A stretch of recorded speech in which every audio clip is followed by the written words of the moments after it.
réveil. Merci d'être avec nous ce matin. Et on est ensemble pour 2 heures d'actualité. C'est en direct depuis Tel Aviv et on démarre par les grands titres à la une de la presse israélienne et arabe ce matin.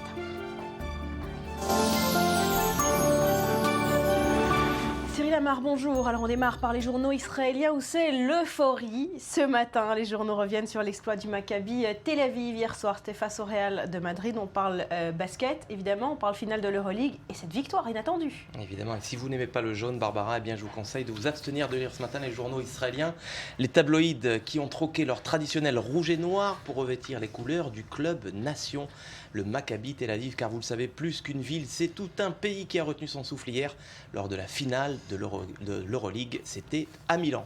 Alors en réussissant l'exploit face au Real, titre en une le Israël Hayom, le Maccabi Tel Aviv a été sacré champion d'Europe. Sur ces images de liesse, après la victoire, c'est le Yediot Aharonot qui dit de son côté tout simplement merci au Maccabi grâce aux 26 points du héros du soir, le lutin Teaser Rice. Les bleus et jaunes ont eu raison du grand Real, écrit pour sa part le quotidien en langue anglaise, le Jérusalem Post. Alors c'est la 6e fois de son histoire que l'équipe ramène la coupe en Israël. L'occasion pour le quotidien gratuit Israël Hayom, vous le voyez, de rappeler le palmarès du Maccabi avec ce premier sacre, c'était en 1977 à Belgrade. Alors les journaux rendent hommage aux joueurs évidemment, aux supporters qui ont peint en jaune hier les tribunes du stade de Milan, mais le véritable héros pour les quotidiens, c'est lui, c'est David Blatt, un héros qui reçoit même l'onction royale, le roi David, titre le Israël Hayom, les journalistes sportifs qui lui chantent ce matin les plus beaux des cantiques de David. Alors du reste, n'est-ce pas justement sur l'ancienne place des rois d'Israël, rebaptisée place Rabin, que les Tel Aviviens que vous voyez sur cette image ont fêté hier la victoire. 9 ans après le dernier sacre, les supporters du Maccabi ont fait leur retour à la fontaine, nous dit le Yediot, leur retour à la fontaine pour laisser éclater leur joie. Alors lui aussi, il a laissé éclater sa joie, mais de son propre aveu, Barbara, eh bien, il a failli y rester. C'est Shimon Peres qui a téléphoné à l'entraîneur David Blatt. « J'ai failli avoir une crise cardiaque », a-t-il reconnu, avant de féliciter les joueurs qui se sont battus, dit-il, comme des lions pour gagner. Alors, la métaphore animalière a, semble-t-il, séduit ce matin le caricaturiste du Israël Hayom, Shlomo Cohen, tombeur de l'ours russe du CSK. En demi-finale, le matador David Blatt et son équipe ont finalement mis à mort le taureau espagnol du Real Madrid. Et notre invité ce matin, c'est Daniel Sheikh. Bonjour, merci d'être avec nous. Diplomate israélien, on va parler diplomatie évidemment dans un instant, mais ce match, personne ne pouvait y échapper dans le pays. Il n'y a pas meilleure diplomatie que le sport, surtout le sport moderne où les équipes se confondent, les nationalités se confondent. Vous savez, dans une équipe israélienne et une équipe espagnole, vous trouvez des nationalités de tout genre. Je trouve ça très beau et surtout, je crois que le grand enseignement de ce match et d'ailleurs de toute cette campagne du Maccabi Tel Aviv, c'est qu'il y a un grand avantage à ne pas être le favori. Voilà, c'est ce que d'expliquer David Blatt. David et Goliath ont prouvé déjà que c'était possible et il l'a fait. Tous les stéréotypes sont permis. C'est vrai, c'est le héros du jour en tout cas, David Blatt. On va y revenir tout au long de cette édition. Restez avec nous, Daniel Sheikh. On parle donc diplomatie dans un instant, mais tout autre chose à présent dans la revue de presse. On parle de la Libye qui est toujours en proie à l'anarchie. 3 ans après la chute de Kadhafi, des nouvelles violences hier. Oui, y a-t-il un lien entre les affrontements de Benghazi vendredi, qui ont fait 70 morts chez les islamistes, et l'assaut lancé contre le Parlement à Tripoli hier? C'est en tout cas ce qu'affirme ce matin le quotidien panarabe Al-Quds Al-Arabi qui paraît à Londres. Après Benghazi, les brigades de Khalifa Haftar prennent d'assaut le Parlement libyen. C'est en une donc du journal panarabe ce matin.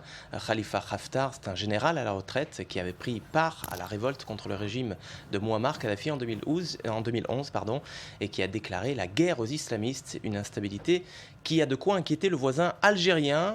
L'Algérie, qui selon le quotidien Liberté, serait dans le cercle du feu. Depuis la chute du régime de Kadhafi, la guerre au Mali ou encore les changements intervenus en Tunisie, eh bien l'Algérie se retrouve entourée de foyers de tension qui menacent sa sécurité et posent un énorme défi aux forces de sécurité. Voilà pour la Libye, on y reviendra également dans cette édition. On termine par 2 dates anniversaires, Cyril, qui ne nous rajeunissent pas. Et non, et je me suis senti beaucoup moins seul ce matin en lisant les journaux, parce que lui aussi, à 40 ans, vous allez le voir, souvenez-vous, le Rubik's Cube, ou le cube de Rubik. Les esthètes le célèbrent comme une œuvre d'art emblématique des années 80. Les mathématiciens se délectent de ces trillions de possibilités. Les autres, ceux qui, comme moi, malheureusement, n'ont jamais pu réussir plus d'une face, ont rêvé souvent de le jeter par la fenêtre. Eh bien, bref, 40 ans se sont écoulés depuis que Erno Rubik, cet architecte hongrois, a breveté ce drôle de casse-tête de 26 morceaux qui pivotent sur plusieurs axes.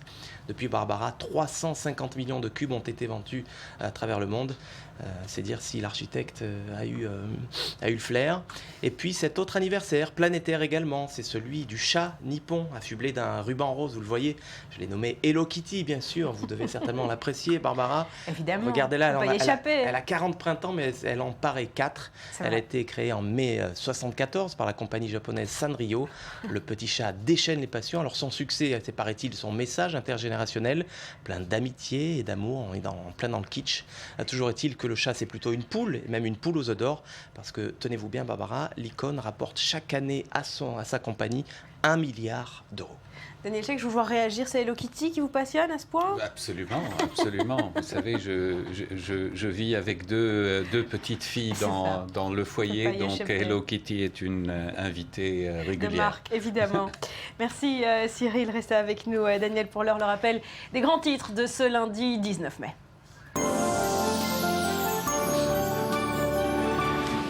Israël voit la vie en jaune ce matin. Le Maccabi Tel Aviv a été sacré champion d'Europe de basket. Des milliers de supporters, vous le voyez, ont envahi hier soir la place Rabin à Tel Aviv, mais également le cœur de Milan, recouvert d'un drapeau israélien. La Libye en proie à l'anarchie. Un groupe armé a attaqué le Parlement à Tripoli hier après-midi. Quelques heures plus tard, un général annonce à la télévision la suspension du Parlement.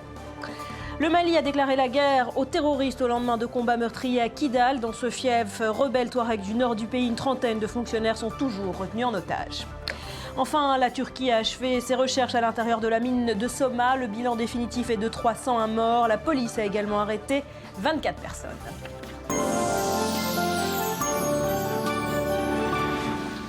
Quand une ministre israélienne rend compte de sa propre initiative, le président palestinien, un certain Binyamin Netanyahou n'est pas content, mais pas content du tout. L'entretien s'est déroulé jeudi soir à Londres entre Tzipi Livni et Mahmoud Abbas. Depuis, le Premier ministre israélien s'est empressé d'enfoncer le dernier clou dans le cercueil des négociations en fustigeant la médiation américaine. Le rappel des faits en images, on en parle juste après. Tzipi Livni sur la ligne de mire. La ministre israélienne de la Justice s'est attirée une rafale de critiques au sein du gouvernement israélien après avoir rencontré le président palestinien Mahmoud Abbas à Londres jeudi dernier. Une première rencontre israélo-palestinienne depuis la suspension des négociations de paix sous l'égide des États-Unis. L'initiative aurait été prise de façon privée, sans l'accord du cabinet des ministres. Je ne connais aucun pays occidental civilisé où un ministre rencontre de sa propre initiative un ministre d'un pays avec lequel il est en crise, où il y a des tensions. Bien qu'il ait été préalablement informé de cette entrevue, le Premier ministre israélien Binyamin Netanyahou serait entré dans une colère noire. Il aurait clairement prévenu Tzipi Livni qu'elle n'y représenterait qu'elle-même et non le gouvernement israélien. Mahmoud Abbas et Tzipi Livni s'étaient rendus séparément en Angleterre la semaine dernière pour des discussions informelles avec le secrétaire d'État américain John Kerry. Depuis l'échec du dialogue direct entre les deux parties, les fossés se creusent. Les Palestiniens ont commémoré la Nakba jeudi dernier, une journée de contestation de l'établissement de l'État d'Israël. Lors du Conseil des ministres ce dimanche, Netanyahou s'est exprimé à ce sujet. Celui qui voit dans la création de l'État d'Israël une catastrophe n'est pas intéressé par la paix. De leur côté, les États-Unis perdent patience. Le président Barack Obama aurait déclaré vendredi dernier qu'il tient les Israéliens et les constructions dans les implantations pour responsables de l'échec des pourparlers de paix. Il a aussi dit vouloir faire bon usage de la pause du processus de paix pour qu'Abbas et Netanyahou baignent dans leur propre jus et prennent conscience de la nécessité de revenir à la table des négociations. Daniel Check, on a dit, vous êtes diplomate israélien, mais également membre du parti de Tzipi Livni, proche de la ministre. Qu'est-ce qu'il lui a pris à Tzipi Livni ? Je crois qu'elle a fait quelque chose d'assez naturel. Même si les négociations sont gelées, on souhaite à terme un jour les reprendre. Je pense que garder un lien avec le leadership palestinien, c'est ce qui s'impose. Je trouve que cette colère du Premier ministre est un peu, vous savez, c'est un peu symbolique, tout ça. Il a été prévenu, Binyamin Netanyahou. Je ne connais pas les détails, mais je suis assez certain qu'elle n'est pas partie sans l'avoir averti. Dire qu'elle ne représente qu'elle-même, Ça l'arrange peut-être sur le plan de la coalition, qu'il se distance de tout ça. Mais je préfère ne pas croire qu'il souhaite, comme certains membres de son gouvernement, véritablement brûler tous les ponts maintenant que les... Alors qu'est-ce que vous nous dites? Que Benyamin Netanyahou lui aurait donné son aval à Tzipi Livni comme ça, de façon tacite? Le Premier ministre Netanyahou a certaines habitudes de dire oui et non à la fois, de se distancer d'une décision. Il était au courant, d'ailleurs rien ne s'est passé, ce n'est pas une négociation, elle est sous le joug d'une décision du gouvernement, du gel des négociations, mais une rencontre informelle pour garder le lien, pour garder le contact, pour voir s'il y a moyen de reprendre les négociations sous des conditions qui seraient acceptables pour les deux parties. Alors pour le gouvernement israélien, la question ne se pose pas. Pardon ? Pour le gouvernement israélien, la question ne se pose pas en tout cas de reprendre ces négociations. Tzipi Livni agit seule, comme elle l'entend? Elle n'agit pas seule. Et même si elle agit seule, à terme, ça va venir à une décision du gouvernement. Mais un membre du gouvernement ne soumet pas chaque entretien, chaque pas qu'il fait... Il n'y a quand même pas un entretien de dernière importance de rencontrer le président palestinien. Et heureusement, d'ailleurs. Et si elle arrivait à la conclusion qu'il y a un moyen de reprendre les négociations, je suis certain qu'elle va soumettre cette proposition au gouvernement. Ce n'est pas un petit peu sa vengeance personnelle contre Benyamin Netanyahou qu'elle tient peut-être pour responsable d'avoir fait capoter ces négociations? Vous connaissez mal Madame Livni. Elle est vraiment... très peu de personnel agit dans sa réflexion politique. Je crois qu'elle est, comme elle l'avait annoncé dès le départ, elle est dans ce gouvernement pour être le moteur de cette volonté de paix, de cette volonté de négociation. Et elle va le faire jusqu'au bout. Et un jour, j'espère que ce jour ne viendra pas, si elle arrivera à la conclusion que toutes les portes se sont fermées, qu'il n'y a pas moyen, que ce soit du côté palestinien ou du côté israélien, qu'il n'y a pas moyen d'avancer, eh bien, je suppose qu'elle va quitter ce gouvernement. Alors ce n'est pas le cas déjà. Est-ce qu'elle n'aurait pas dû quitter le gouvernement au moment où le gouvernement israélien a suspendu ces négociations? Certains le pensent. Personnellement, je crois qu'une décision de quitter un gouvernement est tellement dramatique et tellement presque irréversible qu'il vaut mieux la prendre quand on a la certitude complète et totale. Et on n'est véritablement pas à quelques semaines près. Si elle pense que pendant les semaines à venir, que ce soit à cause de la politique interne chez les Palestiniens, de l'échec de l'accord d'union nationale palestinienne, ou pour toute autre raison, qu'il y a une chance de reprendre les négociations, sa responsabilité est de rester... Ce n'est pas une ligne rouge, cet accord de réconciliation Hamas-Fatah, comme ça l'est pour le gouvernement israélien. Ça dépend ce qu'il va donner. Vous savez, quand on réunit le Fatah et le Hamas, il y a deux possibilités. Ou bien le Fatah fatahise le Hamas, ou le Hamas hamasise le Fatah, si vous voulez, si vous permettez ce jeu de mots. Si cet accord aura une influence bénéfique sur le Hamas, vous savez, il y a 20 ans, on disait du Fatah exactement ce qu'on dit du Hamas aujourd'hui. Bien sûr que sous les conditions actuelles, il n'y a pas de quoi discuter avec le Hamas. Madame Livni est une visionnaire et non pas quelqu'un qui aurait trahi la confiance de son Premier ministre. Non, elle n'a certainement pas trahi la confiance de son Premier ministre. Est-ce qu'elle est visionnaire? Ma foi, je n'en sais rien. Mais c'est une pragmatique. Elle cherche à réaliser l'objectif de sa présence dans le gouvernement, qui est les négociations de paix. Est-ce que par cette rencontre avec Mahmoud Abbas, Mme Livni n'a pas joué là aussi une carte électorale, une carte politique, s'attirer l'électorat de gauche, s'attirer le camp de la paix israélien? Je dois vous dire que malheureusement, les négociations de paix avec les Palestiniens ne sont pas un joker électoral. Je le dis avec grande tristesse sur l'électorat israélien, mais ce n'est certainement pas le cas. Vous savez, la gauche israélienne lui fait du pied depuis des années. Elle préfère son indépendance, elle préfère son positionnement au centre, et je crois qu'elle va rester fidèle à cela jusqu'au moment où ce ne sera plus possible. Un mot, Daniel Sheikh, de l'échec de ces négociations et de ces déclarations de Barack Obama. Vendredi, il impute la responsabilité de l'échec aux Israéliens à cause des constructions dans les territoires, dit-il. Martin Indyk enfonce le clou et dit la même chose avant-hier. Est-ce que vous êtes d'accord avec eux? Vous savez, je pense que dans l'échec de ces négociations, les deux parties ont une part de responsabilité. Mais c'est indiscutable que la construction dans les territoires est quelque chose qui éveille véritablement une réaction négative dans le monde entier et que c'est certainement un handicap pour la position israélienne. C'est d'ailleurs un sujet de grand débat et de grandes difficultés à l'intérieur de la société israélienne aussi. Donc, je n'ai pas entendu ça de la voix de Barack Obama. Je ne sais pas si c'est ça la responsabilité, mais c'est certainement une mauvaise chose pour Israël. Merci beaucoup, Daniel Sheikh, d'avoir été avec nous ce matin. Merci, Cyril. À suivre, la Libye, on l'a dit, en proie à l'anarchie. Le Parlement a été suspendu hier à Tripoli. À Benghazi, un ancien général est accusé de coup d'État. Tous les détails après un nouveau journal.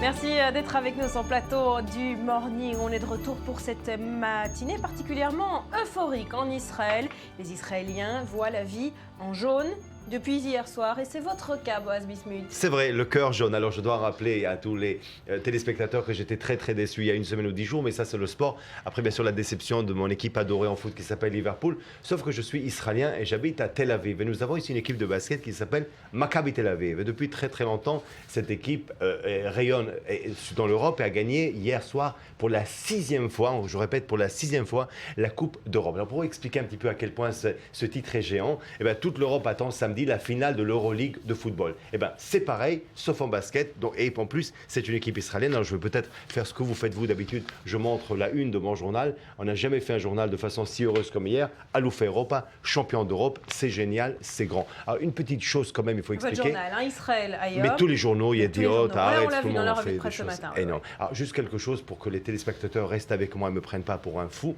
ou les maris aussi. J'ai appelé mon amie Corinne Friedman, qui nous regarde peut-être, qui est psychologue, et j'ai demandé comment est-ce possible qu'à mon âge, bientôt 50, on soit comme ça derrière le sport. Alors elle m'a dit que la réponse, et c'est une bonne réponse, en fait, c'est un peu notre retour à notre jeunesse. Et quand on parle de retour à la jeunesse, hier, Kikar Rabin, ce qui était une fois le square des rois d'Israël à Tel Aviv, encore une fois, des dizaines de milliers de personnes.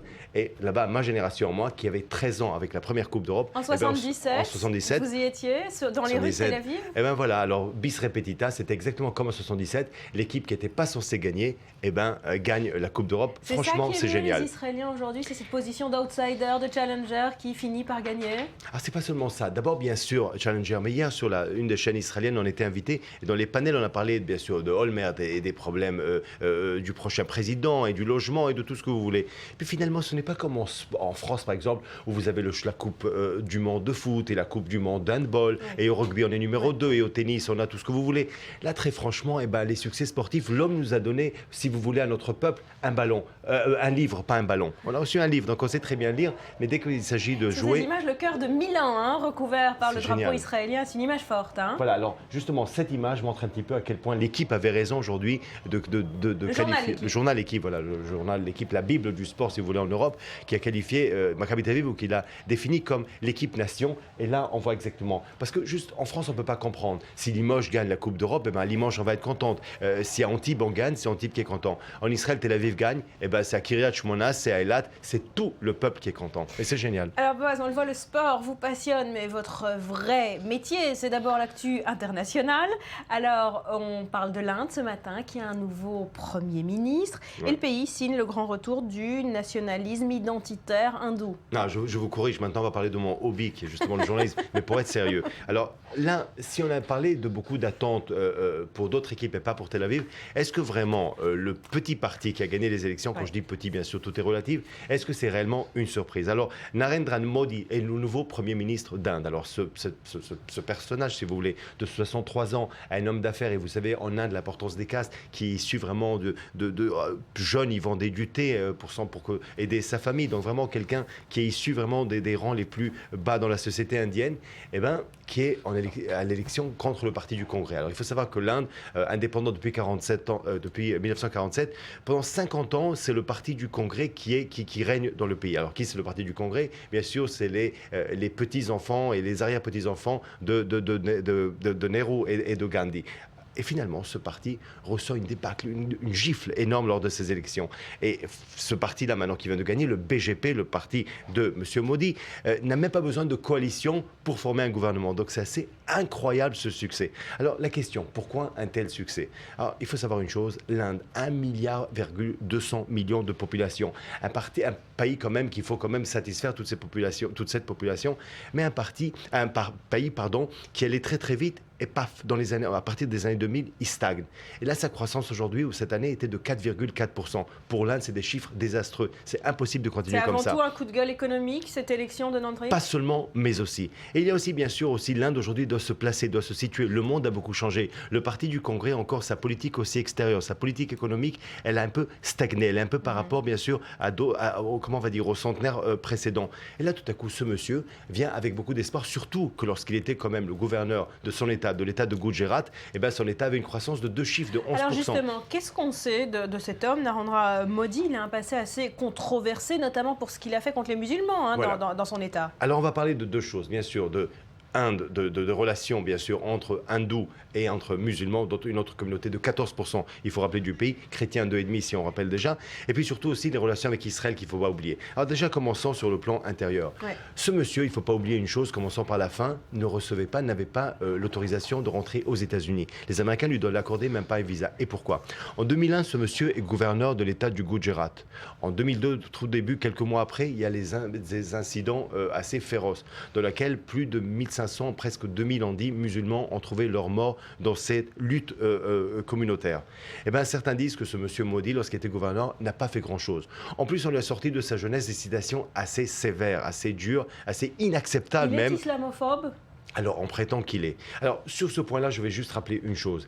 C'est très, très dur de juger lorsqu'on est à l'extérieur, et j'explique. Ouais. J'étais en France quand Sharon avait gagné les élections. Dans une presse, je disais que c'était un boucher. Quand Begin avait gagné les élections en 1977, c'était l'anti-arabe qui allait faire la guerre. Donc, bien sûr, de l'extérieur, on a tendance à juger et bien sûr à exagérer. Encore une fois, est-ce que cet homme est conservateur? Oui. Est-ce que cet homme est un nationaliste hindou? Oui. Est-ce que cet homme avait des relations avec des partis encore plus durs? Tout ça, oui, bien sûr. Est-ce que ce monsieur, d'après ce qu'il prétend, en 2001-2002, n'était pas bien sûr impliqué? Et lui, il dit que c'était vraiment le peuple. Cette répression contre les musulmans. Mais c'est sûr que contre lui, il y a des charges assez dures, mais quand même, Modi va être le prochain ministre. Alors, un mot sur les pays étrangers, les pays voisins. Le Pakistan a réagi déjà, mais également Israël, qui se trouve assez content de son élection. 2 choses. Sur la politique extérieure, la première chose, c'est que les Américains ont dit, nous allons travailler avec vous. Et Kerry, qui a déjà parlé du fait que bien sûr, Modi est invité, il est le bienvenu. On doit travailler maintenant avec lui. Et concernant la réponse de Modi, justement, et de son parti, c'est que justement la priorité de son parti n'est pas les États-Unis, mais la Chine. Donc imaginez maintenant, on a toujours parlé de ce géant. On est à la veille, bien sûr, de cette montée internationale dans laquelle on va voir l'Inde et la Chine ensemble. 2,4 milliards de personnes. Quel marché, quelle force. C'est assez incroyable. Et Israël. Alors, pour Israël, c'est facile. Ce parti ne vient pas au pouvoir pour la première fois. Il faut savoir que l'Inde et Israël ont des relations privilégiées dans le domaine militaire. C'est connu, c'est déjà quelque chose de vieux. Mais en politique extérieure, les Indiens avaient toujours une politique très pro-palestinienne depuis tout le temps. On a attendu assez longtemps, on a attendu 92 pour avoir des relations diplomatiques.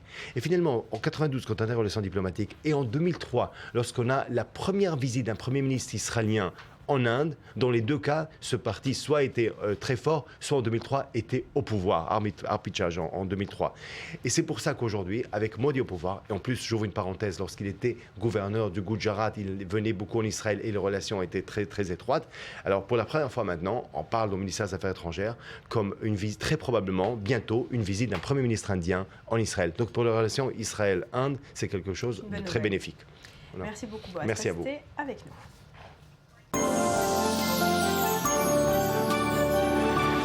Lundi 19 mai, vous êtes sur i24 News. Voici l'essentiel de l'actualité. Israël voit donc la vie en jaune ce matin. Le Maccabi Tel Aviv a été sacré champion d'Europe de basket. Des milliers de supporters ont envahi la place Rabin hier soir, mais également le cœur de Milan. Vous le voyez, recouvert du drapeau israélien. La Libye en proie à l'anarchie. Un groupe armé a attaqué le Parlement à Tripoli hier après-midi. Quelques heures plus tard, un général a annoncé à la télévision la suspension du Parlement. Le Mali a déclaré la guerre aux terroristes au lendemain de combats meurtriers à Kidal. Dans ce fief rebelle touareg du nord du pays, une trentaine de fonctionnaires sont toujours retenus en otage. Enfin, la Turquie a achevé ses recherches à l'intérieur de la mine de Soma. Le bilan définitif est de 301 morts. La police a également arrêté 24 personnes.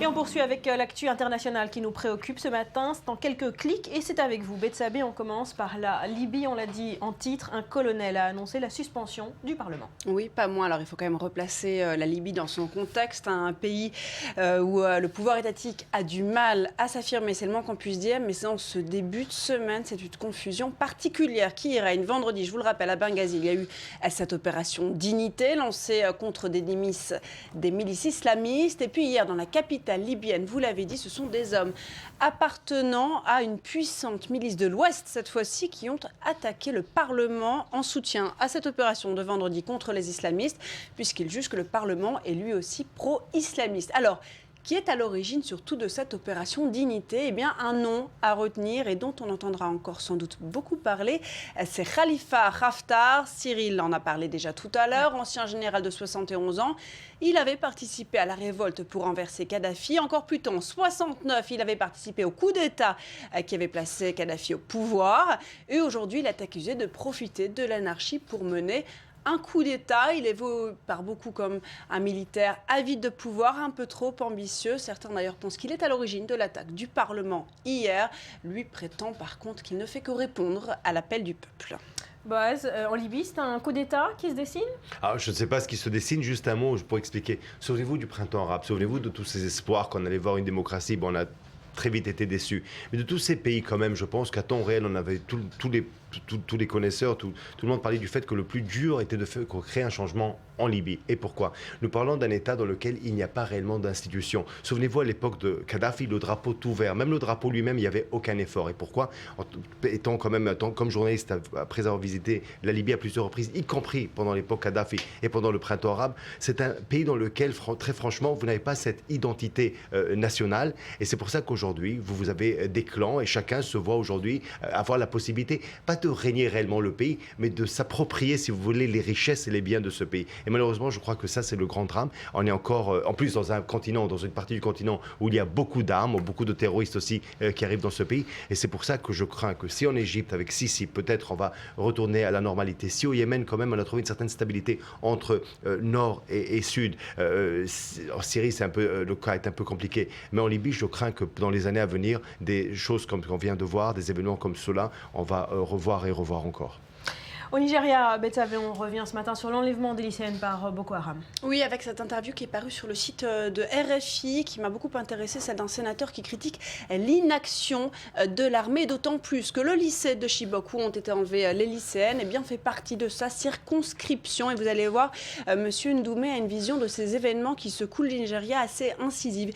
Il explique qu'en raison des violences perpétrées par les islamistes de Boko Haram, eh bien, le gouvernement avait déplacé les élèves vers certaines zones jugées plus sûres. Eh bien, en fait, Chibok faisait partie de ces zones et donc c'est un risque qui a été pris. On le sait maintenant, c'est une très mauvaise décision. Ensuite, le sénateur nigérien dénonce notamment l'inaction de l'armée qui encore, on le dit, ne fait rien contre les bases de Boko Haram dans la forêt de Sambisa. Et si pourtant là, on le sait, que Boko Haram se cache, que le groupe fomente ses attaques et en plus, il prend possession de villages alentours. L'armée, dit-il, aurait dû plus travailler avec des civils. Quelque chose, on s'est chargé maintenant, les jeunes nigérians, c'est de faire des comités de vigilance parce que finalement, l'armée ne fait pas grand-chose. On souligne au passage qu'il y a eu une réunion ce samedi à Paris. La communauté internationale se remue, ou en tout cas veulent faire croire plusieurs chefs d'État d'Afrique autour du président nigérien. Et puis, Betsabé, à quelques jours de la visite du pape François dans la région, ça commence ce week-end. On parle de ces amoureuses qui lui ont écrit, ces amoureuses, oui. Sacrilège. 26 amoureuses, petites copines, maîtresses, amantes et autres fiancées, comme vous voudrez. Elles viennent d'Italie ou d'ailleurs et elles ont envoyé un très sérieux recommandé au Vatican, une lettre adressée directement au pape François. Elle lui demande de réfléchir, entendez, revoir la question du célibat des prêtres qui, quand même, on le répète, n'est pas à l'ordre du jour. Et pourtant, le pape François aime les réformes. Celle-là n'est pas au goût du jour, on le répète. Et on termine, Betsabe, par un zoom sur le Brazuca. Qu'est-ce que c'est le Brazuca? Le Brazuca, alors il y a eu pas mal de suppositions dans la rédaction ce matin. Personne n'a trouvé le Vous n'avez Brazuca. rien voulu nous dire. Hein? C'est le nom du ballon officiel de la Coupe du Monde. Pour une fois que je sais quelque chose en foot que les autres ne savent pas, un ballon qui, comme le souligne Courrier International, va faire parler de lui. Eh bien, c'est un ballon signé, une fois de plus, Adidas, comme tous les ballons de la Coupe du Monde depuis 70. Son slogan, maîtrise-moi ou oublie-moi. Alors Barbara, ça sonne comme un défi, d'autant que chaque fois que le design a changé, le journal rappelle que ça a créé la confusion chez les joueurs. Ils se plaignent que le ballon bouge différemment et de façon inattendue dans l'air. Alors en 2006-2010 déjà, des couacs, la technique de fabrication du ballon, le collage thermique avait provoqué les pires insultes à l'encontre du ballon. On l'avait même traité, attention, de ballon de plage. Ce qui devrait désormais révolutionner ces désagréments, Barbara, ce sont les coutures du Brazuca. Elles sont plus courtes, on nous explique, mais plus profondes. Attention, de quoi apparemment stabiliser le ballon dans les airs. Alors les experts en aérodynamique, s'en donnent à cœur joie dans les médias pour parler de ce ballon. Puisqu'on parle du mondial, je voudrais qu'on fasse plaisir. C'est toujours Courrier International qui a répertorié les demandes les plus loufoques des équipes en matière de sécurité, de nourriture, d'hygiène. Alors, au hasard, l'équipe du Portugal a demandé 4 gardes du corps spécialement pour Ronaldo. Les Australiens veulent recevoir tous les jours les journaux du monde entier. Les Chiliens, eux, veulent de nouveaux lits. Alors, il n'est pas précisé s'ils veulent repartir avec. Et enfin, le comité technique de la sélection équatorienne exige, je cite, que chaque jour et dans chaque chambre, il y ait plusieurs variétés de bananes importées d'Équateur. Boss, en 10 secondes, vous vous renderez au Brésil cet été? J'espère, mais ça va être un peu difficile. Sauf qu'il y a quand même, il y a aussi la famille, vous savez. Mais juste concernant le ballon, c'est vrai qu'avant chaque Coupe du Monde, il y a toujours les stades ne sont pas prêts, le ballon il est pas bon, les arbitres ils sont pas très jolis. Puis une minute après le sifflet qui débute les matchs, on oublie tout ça et vraiment. Non, je vais parler vraiment. Vive la fête du sport. Merci. Et on parle, comme on dit, on parle ballon. Et vive le Brazuca. Voilà, merci Boaz, merci Betsabe. À suivre, on parlera de la plus célèbre marque de chocolat à tartiner au monde, Nutella, fête. C'est 50 ans de gourmandise et de pub aussi qui ont façonné son image.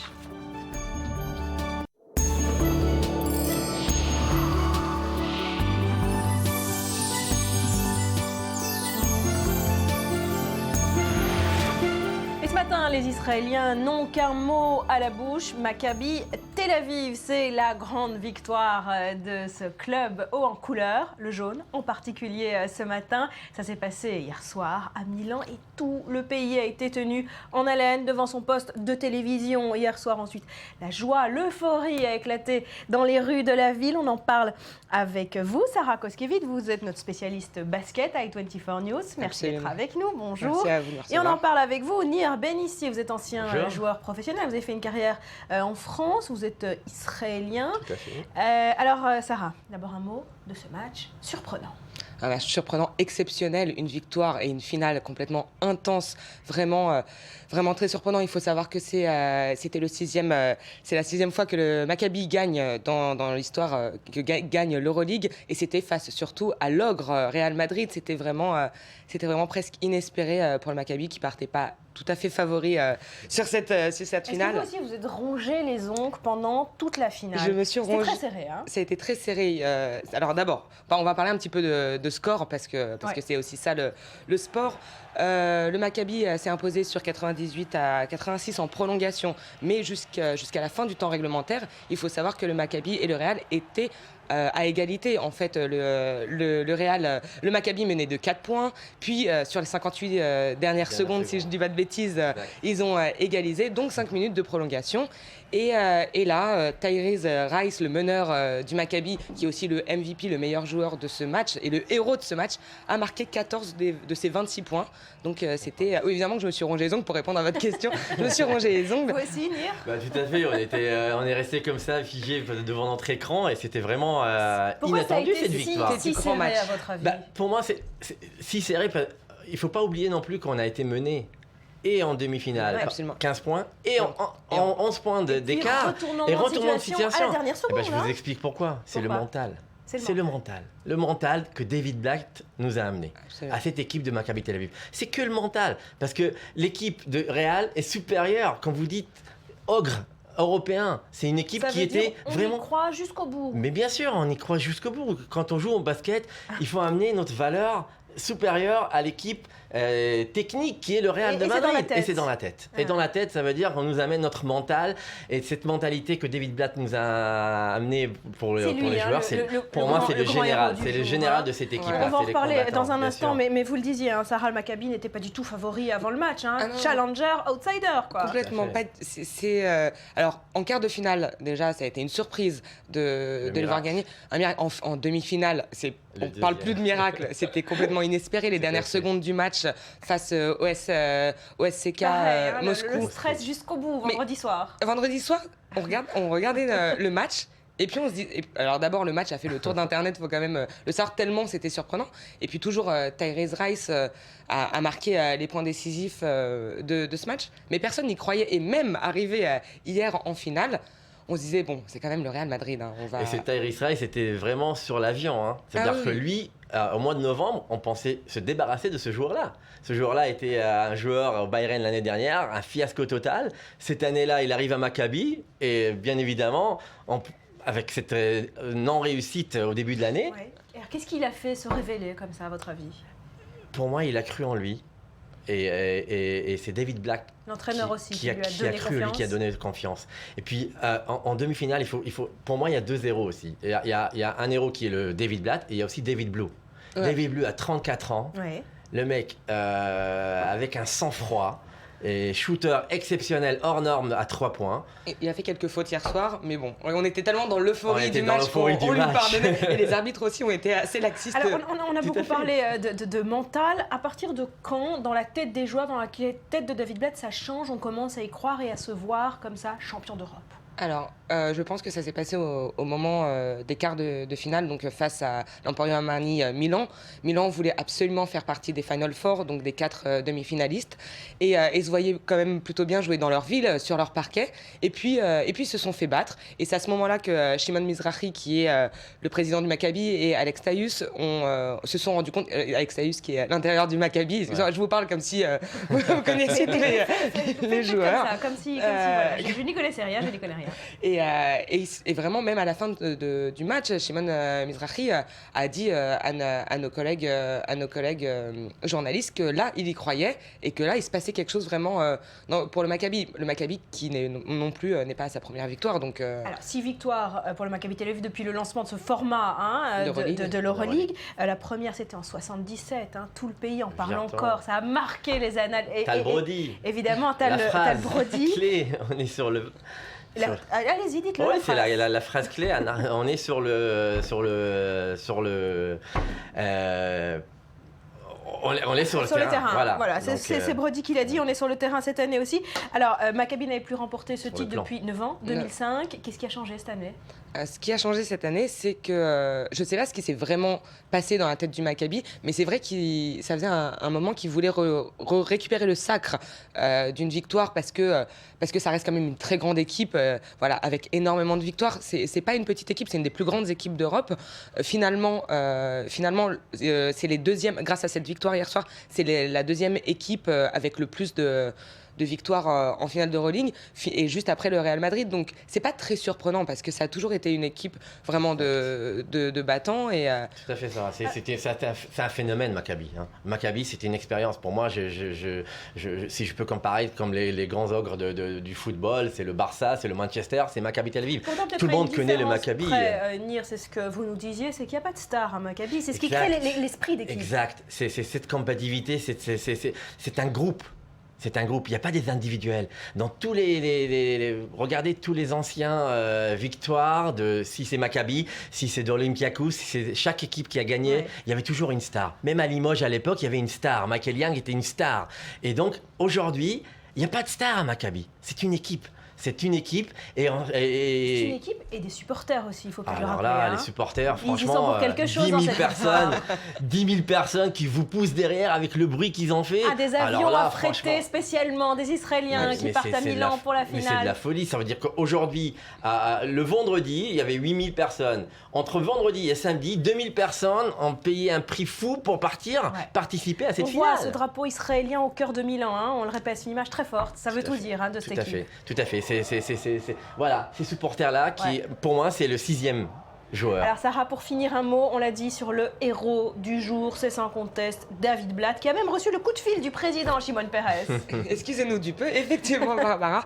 Pour revenir très rapidement sur David Blatt, qui n'est pas, pour les non-initiés, qui n'est peut-être pas le coach le plus connu, c'est un Américain qui vient en Israël. Il vient de Boston, il a joué évidemment en pro en Israël, puis il est devenu assistant, puis coach. Il n'en est pas non plus à sa première victoire. Il a été 4 fois champion avec le Maccabi notamment. Son palmarès est l'un des plus grands d'Europe, ça c'est pour les chiffres, mais c'est surtout un coach spécial, comme l'a dit Nir, qui aide à insuffler un réel état d'esprit d'équipe et qui parvient très souvent à aider ses équipes à dépasser l'adversité. Et surtout, ce qui est intéressant à ce stade de l'histoire de la carrière de David Blatt, c'est que c'est un des coachs qui serait... on chuchote en tout cas qu'il pourrait devenir coach NBA, ce qui est évidemment énorme. Vous y croyez, le mot de la fin? Moi j'y crois, parce que moi je pense que David Blatt aussi, il ne faut pas non plus oublier qu'il a gagné le championnat d'Europe avec la Russie sur le terrain en 2007 d'Espagne. En Espagne, il a gagné ce titre. Donc faire ce qu'il a fait en championnat d'Europe d'équipe avec la Russie, réussir ce championnat d'Europe avec le Maccabi Tel Aviv, pour moi, c'est un coach vraiment NBA, confirmé pour la NBA. Voilà, donc peut-être en NBA. Merci à tous les deux d'avoir été avec nous et d'avoir commenté cette belle victoire du Maccabi Tel Aviv. Merci. Pour l'heure, c'est le rappel des grands titres de ce lundi 19 mai. Israël voit donc la vie en jaune. Ce matin, le Maccabi Tel Aviv a été sacré champion d'Europe de basket. Les milliers de supporters ont envahi hier soir, vous le voyez, la place Rabin, mais également le cœur de Milan recouvert du drapeau israélien.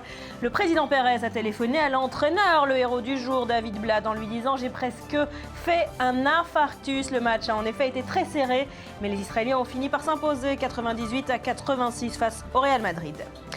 La Libye, en proie à l'anarchie, un groupe armé a attaqué le Parlement à Tripoli hier après-midi. Quelques heures plus tard, un général annonçait à la télévision la suspension du Parlement dans l'est du pays, à Benghazi. Un ancien général a lancé une offensive contre des groupes islamistes que les autorités ont qualifiés de coup d'État. Le Mali a déclaré la guerre aux terroristes au lendemain de combats meurtriers à Kidal, dans ce fief rebelle touareg du nord du pays. Une trentaine de fonctionnaires sont toujours retenus en otage.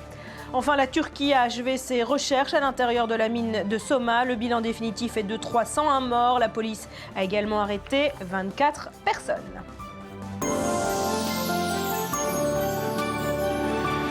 Et on va à présent de toute autre chose, mais si vous avez faim, restez avec nous, vous allez avoir encore plus faim. Hein, Johan? C'est Nutella qui fête ses 50 ans. 50 ans de Nutella, 50 ans de bonheur, de pâte à tartiner, de doigts dans le pot pour cette marque de pâte à tartiner emblématique au succès donc irrévocable. Enfin, voilà, on est tous d'accord. Alors c'est en 1964 que la famille Ferrero lance le Nutella et 50 ans plus tard, cette famille à la tête du groupe éponyme est une des plus grandes fortunes d'Italie, ce qui n'est pas vraiment très étonnant, avec un patrimoine estimé à près de 15 milliards de dollars. Et pour l'anecdote, Michel Ferrero, donc le créateur du Nutella, a eu l'idée de mélanger des noisettes au chocolat pour économiser du cacao qui lui coûtait trop cher. Donc finalement, un problème économique l'a mené au succès et vers la richesse. Alors, saviez-vous, Barbara, qu'on ne devait pas dire d'ailleurs le Nutella, mais la Nutella, comme le font les Italiens, vous ne le savez pas. Alors voilà, l'explication est très simple. Pourquoi vous dites la Nutella? Non, moi je dis le Nutella. Mais je vous explique pourquoi on devrait dire la Nutella, parce qu'en fait, Nutella, ça veut dire quoi? Ça vient de nut, donc des noisettes en anglais, et Ella a tout simplement été ajouté pour signifier, pour donner une consonance féminin au mot Nutella, donc avec la volonté d'appeler ça de la Nutella. Bon, finalement en français c'est devenu le Nutella, je peux pas trop vous dire pourquoi. Mais pourquoi? Parce qu'au féminin ça se vendrait mieux Oui, il y a quelque chose de plus sexy, il y a quelque chose de plus attirant. Bon. Voilà, parler plus aux femmes, j'en sais rien, en tout cas ce qui est certain c'est que ça parle beaucoup aux femmes. Est-ce que vous aimez ça? Bah oui, je confirme, ça parle aux femmes. Vous en voulez? Alors, avant d'en manger, je vous donne juste quelques infos qui vont peut-être vous décourager ou en tout cas vous faire agir en toute connaissance de cause. Alors, juste pour info, 100 grammes de Nutella équivalent à 530 kilocalories, c'est-à-dire que c'est plus qu'une pizza à titre de comparaison. Autre précision, il faut savoir que le Nutella est composé à 20% d'huile de palme. Alors, vous savez, cette fameuse huile de palme qui est nocive pour la santé, nocive pour l'environnement, qui était d'ailleurs au cœur du débat en 2012, qui a poussé Nutella au cœur du débat avec ce qu'on a appelé en France l'amendement de Nutella, qui visait à taxer un peu plus fortement les produits à base d'huile de palme. Enfin voilà, donc... Bon, mais c'est ce qui donne aussi ce goût au Nutella, c'est l'huile. Alors vous êtes une inconditionnelle traditionnel, c'est certain. Si vous êtes d'accord pour manger du Nutella, en sachant que c'est plus calorique qu'une pizza, si vous êtes d'accord pour manger 20% d'huile de palme, allez-y. En tout cas, c'est une véritable bombe à calories. Ça, il n'y a pas de doute là-dessus. Moi, je suis d'accord de manger du Nutella. Vous êtes d'accord pour manger du Nutella? D'accord, alors rendez-vous à la fin de l'émission pour quelques tartines. En tout cas, ce sont près de 365 000 tonnes de Nutella qui sont produites chaque année pour un chiffre d'affaires de 1,7 milliard d'euros en 2013. C'est énorme. C'est énorme. Et est-ce qu'on sait qui sont les plus grands consommateurs de Nutella dans le monde? Oui, alors numéro 1 des consommateurs de Nutella, vous avez une idée? Non, je ne sais pas. Les Allemands. Les Allemands, ils en sont fans. Numéro 2, les Français. Numéro 3, les Italiens. Mais le produit est consommé un peu partout sur la planète et c'est pour cette raison que pour fêter son anniversaire, la marque a décidé de créer toute une série d'événements un peu partout dans le monde, depuis samedi jusqu'à aujourd'hui. Donc hier par exemple se tenait au Parc des Sceaux près de Paris un événement gigantesque avec un concert, des recettes à base de Nutella bien évidemment distribuées aux invités. Il y a eu des événements également à New York, à Dubaï. Aujourd'hui, dernier événement à New York près du Madison Square Garden. Un concert avec une présentation du chef français Dominique Ancel de sa version du cronut au Nutella. C'est quoi le cronut? Ah, le cronut. Alors le cronut, c'est justement une spécialité du chef Dominique Ancel. C'est tout simplement une pâtisserie hybride entre le cronut, donc entre le croissant et le donut. C'est ça, voilà. D'accord. Donc ça, voilà, Et on ça voit à se mange l'écran. avec du Nutella. Alors ça se mange pas forcément avec Nutella. En tout cas, pour l'occasion des 50 ans de Nutella, il a créé son cronut au Nutella. Yoann vous interdit de revenir sur ce plateau pour me parler de choses comme ça. Attendez, sans vous avez pas encore vu m'amener d'exemples. Non, j'ai pas voulu. J'ai pas voulu 20% d'huile de palme et 530 calories au 100 grammes. Je vous veux du bien, Barbara. C'est pas sympa. Voilà, donc le cronut au Nutella, spécialité du chef, une exclusivité pour les 50 ans. On termine en publicité. Allez. Alors, Ah oui, je c'est vous propose. important, hein, l'image Nutella, la publicité. C'est toute une histoire. La jolie maman qui fait les tartines au Nutella. La jolie maman qui fait des tartines au Nutella. Est-ce que vous vous rappelez de quelques-uns des slogans publicités de votre enfance? C'est un truc, c'est bon pour les enfants. Maman, c'est bien ce qui est bien pour vous. Je vous laisse regarder en image 50 ans de Nutella. Le matin, au goûter, quand vous voudrez, Nutella à la noisette. Il a gagné! Bravo! Quand un champion dépense son énergie, il réclame Nutella. Et quand une championne dépense toute son énergie, elle réclame Nutella. Il existe un conditionnement pour chacun. Faut dire que Nutella, c'est tellement bon qu'on peut pas leur en vouloir. Celui qui veut devenir grand et fort ne peut pas devenir grand.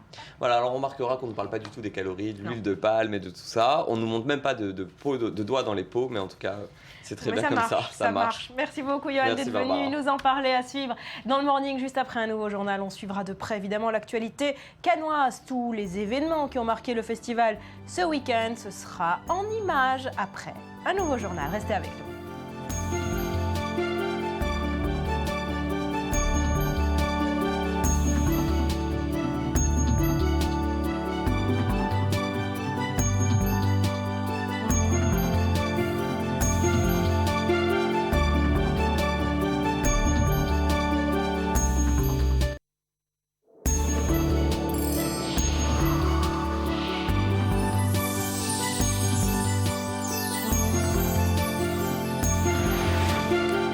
Ça se passe aussi sur Internet et c'est tous les matins dans le Morning, dans la revue du web.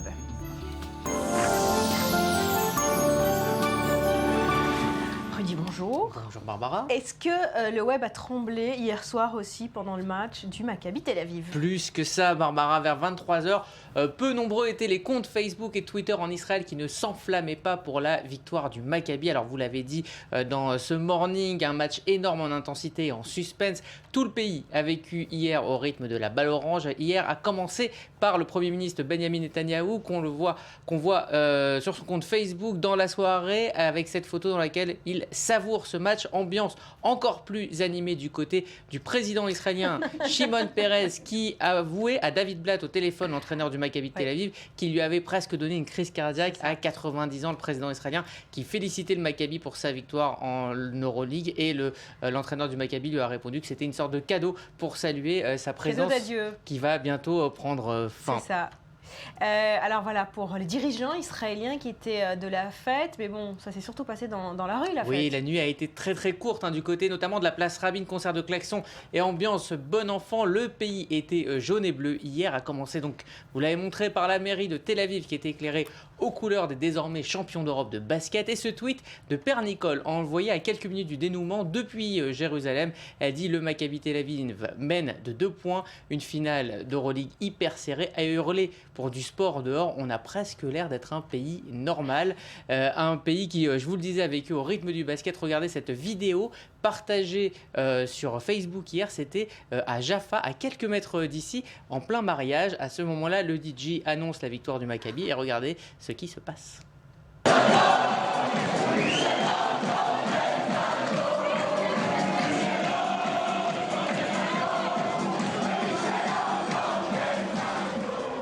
À tous les invités Grosse qui s'y ambiance. mettent Absolument. pendant le mariage. Oui, parce que le Maccabi Tel Aviv, on dit... sent tous jaune, c'est le slogan de Tel Aviv.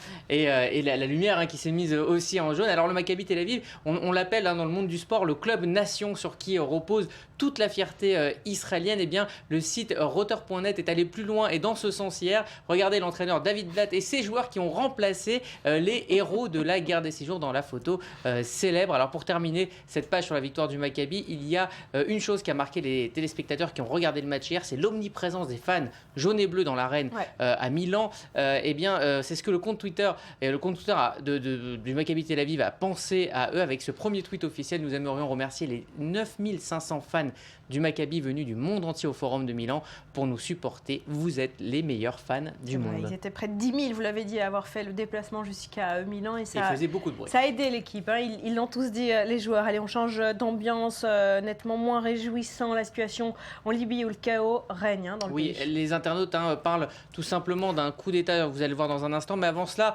regardez cette image, je cite, colonne de mercenaires en route vers le Parlement auquel ils ont mis le feu. C'était hier dans les rues de Tripoli, 80 morts dans les affrontements pour ce qui ressemble à une tentative de coup d'État dont on a finalement peu parlé hier, sauf justement sur Internet où les internautes alertaient sur la situation sur place. Regardez ce tweet de The Judge. Sinon, en Libye, ils sont en train de faire la révolution de la révolution.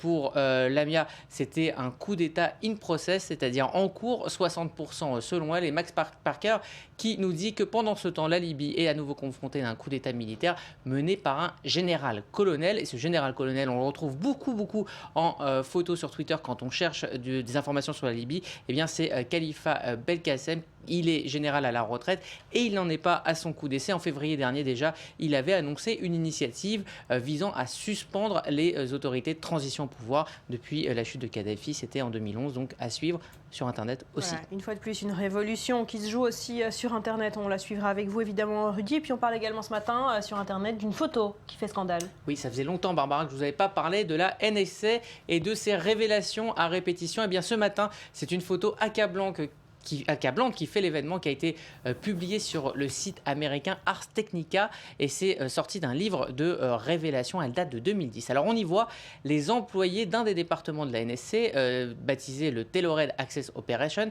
Ils placent une puce pour pouvoir surveiller un routeur de marque Cisco. Alors en clair, la NSA interceptait du matériel informatique à destination de représentations diplomatiques ou de grandes entreprises et en interceptant ce colis, ils ajoutaient une puce qui servira à surveiller. Ensuite, il reconditionne le paquet comme si de rien n'était et le colis part. Et comble de l'arrogance, en fait, cette photo faisait partie de la lettre d'information, la newsletter interne de la NSA où ils vantaient leurs exploits. Donc c'est une preuve supplémentaire de l'action de l'agence de sécurité américaine et qui corrobore les révélations qu'a fait Edward Snowden. Absolument. Donc là, on le voit vraiment en image. Voilà, les méthodes de la NSA.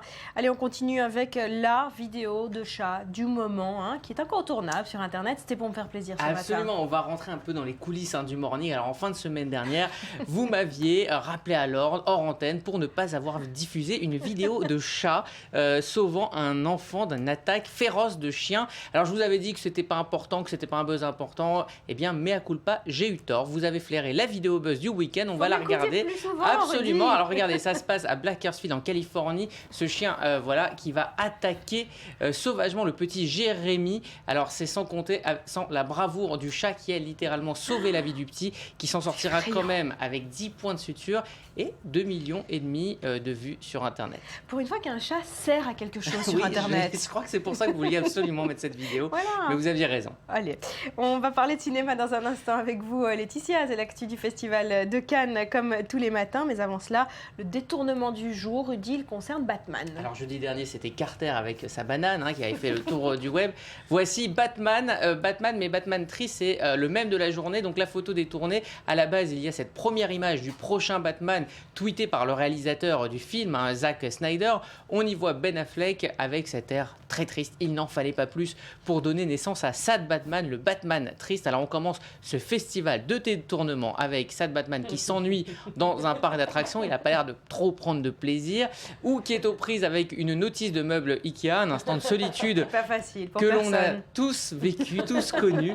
On passe en couleur le temps de le placer dans ce tableau du peintre Hopper, symbole de tristesse et de solitude. On le découvre déçu. Et oui.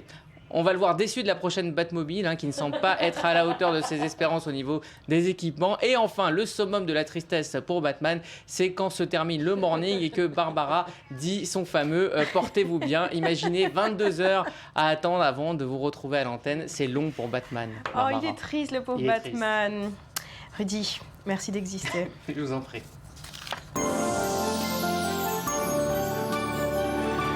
Lundi 19 mai, voici les grands titres à la une de l'actualité. Israël voit la vie en jaune. Ce matin, le Maccabi Tel Aviv a été sacré champion d'Europe de basket. Vous le voyez, des milliers de supporters ont envahi hier la place Rabin, mais également le cœur de Milan, qu'ils ont recouvert d'un drapeau israélien. La Libye, en proie à l'anarchie, un groupe armé a attaqué le Parlement à Tripoli hier après-midi. Quelques heures plus tard, un général annonçait à la télévision la suspension du Parlement dans l'est du pays. À Benghazi, un ancien général a lancé une offensive contre des groupes armés que les autorités ont qualifiés de tentative de coup d'État. Et puis le Mali a déclaré la guerre aux terroristes au lendemain de combats meurtriers à Kidal. Dans ce fief rebelle touareg du nord du pays, une trentaine de fonctionnaires sont toujours retenus en otage. Enfin, la Turquie a achevé ses recherches à l'intérieur de la mine de Soma. Le bilan définitif est de 301 morts. La police a également arrêté 24 personnes.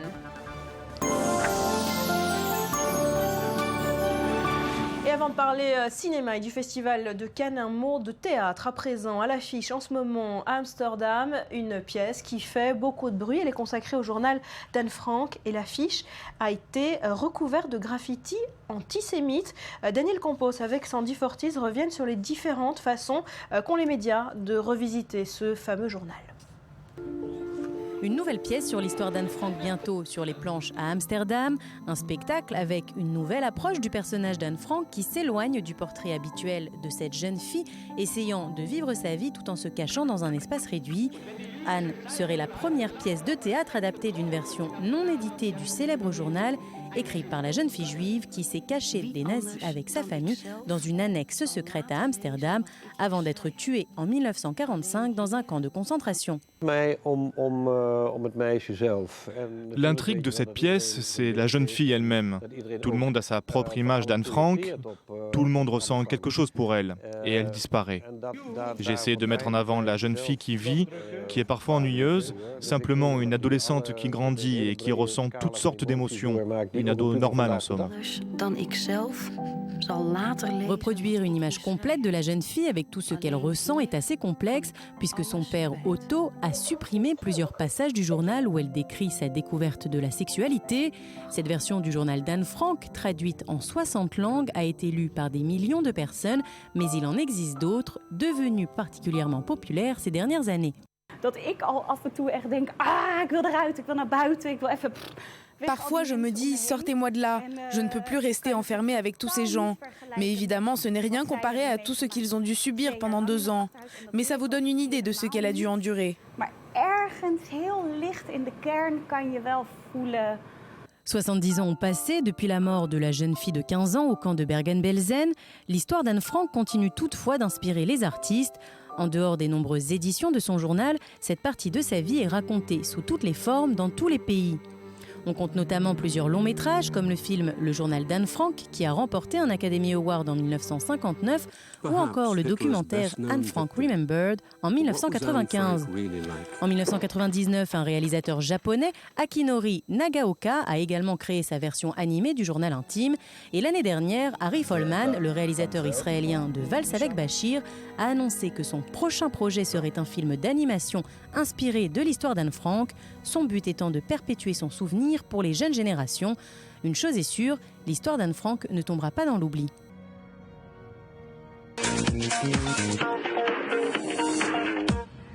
L'actualité canoise, c'est tous les jours pendant le festival. Et c'est avec vous, Laetitia. Bonjour. Bonjour, Barbara. Alors, beaucoup de choses se sont passées ce week-end. On va revenir sur les principaux événements et on commence par le très mauvais accueil de Welcome to New York d'Abel Ferrara avec Depardieu. C'est le film sur DSK. Tout à fait, c'est le film sur DSK. Alors, le film a été très très mal accueilli. Ça faisait plusieurs années maintenant que ça faisait polémique. Il a été tourné il y a 2 ans et déjà au début de son tournage, on en parlait beaucoup, notamment par le fait que DSK et Anne Sinclair n'étaient pas du tout en accord avec ce film. Abel Ferrara n'en a fait qu'à sa tête. D'ailleurs, ces personnages ne s'appellent ni DSK ni Anne Sinclair.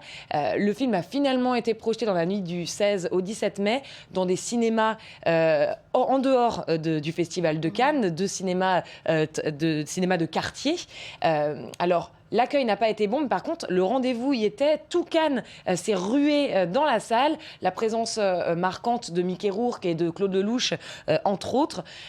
Tout le monde est d'accord. Le film n'est pas appréciable, mais par contre, la performance de Gérard Depardieu est incroyable. Bon, pas de surprise, c'est quand même notre GG national qui ne fait jamais de faute. Bon, on le rappelle, un film librement inspiré. C'est pas du tout la biographie officielle ou ce qui s'est réellement passé dans les affaires DSK. On continue avec le film Expandable. Je savais pas, c'est un événement, Rudy, c'est vous qui me l'appreniez. Et l'équipe qui est arrivée sur un char. Alors, l'équipe est arrivée sur un char, tout à fait. Ça fait un petit peu marketing de Hollywood des années 90, mais ça marche. Sylvester Stallone, Jason Statham, Wesley Snipes, Harrison Ford, qui a fait une pause pendant son tournage de Star Wars, ils étaient magnifiques. Moi, j'adore. Je trouve ça génial. Voilà, donc, pour rappeler un petit peu les faits, les Expendables, c'est donc pour l'instant une trilogie, puisque c'est le 3e volet de ces films d'action qui réunissent tous les acteurs vieux ou moins vieux. Arnold Schwarzenegger fait partie de la catégorie papy de films d'action. Voilà, Sylvester Stallone, tout beau, tout frais. Ils ont fait la sensation sur la croisette, ces Expendables. Et Tommy Lee Jones a également fait l'actualité ce week-end avec The Honest Man. The Honest Man, voilà son film qu'il a réalisé, puisqu'il n'a pas joué dedans, une sorte de néo-western avec des femmes, notamment Hilary Swank. Et puis c'est pour cette avant-première de Tommy Lee Jones que les Expendables en ont profité pour venir apporter un soutien aux jeunes femmes nigériennes qui ont été prises en otage. La campagne Bring Back Our Girls. Bring Back Our Girls, ils étaient tous avec leurs affiches. On les voit après être allés sur le char, ils étaient sur le tapis rouge à faire un acte politique. Voilà. Ouais. Et puisque vous parlez de tapis rouge, il y a eu plusieurs jolis tapis rouges ce week-end, du glamour. Du glamour, bien évidemment, avec Saint-Laurent, le film de Bertrand Bonello, avec Gaspard Ulliel dans le rôle du couturier, et puis Jérémy Régnier dans le rôle de son amant de toujours, Pierre Berger. C'était un magnifique tapis rouge, on s'y attendait un petit peu. Léa Seydoux fait ses premiers pas sur le tapis rouge de Cannes après le succès phénoménal de La vie d'Adèle, qui a remporté la Palme d'Or l'année dernière. Je ne sais pas si on peut voir des images de ce tapis rouge. Voilà. Ils étaient bien évidemment aux côtés du réalisateur Bertrand Bonello. Pierre Berger était lui-même présent sur ce tapis rouge.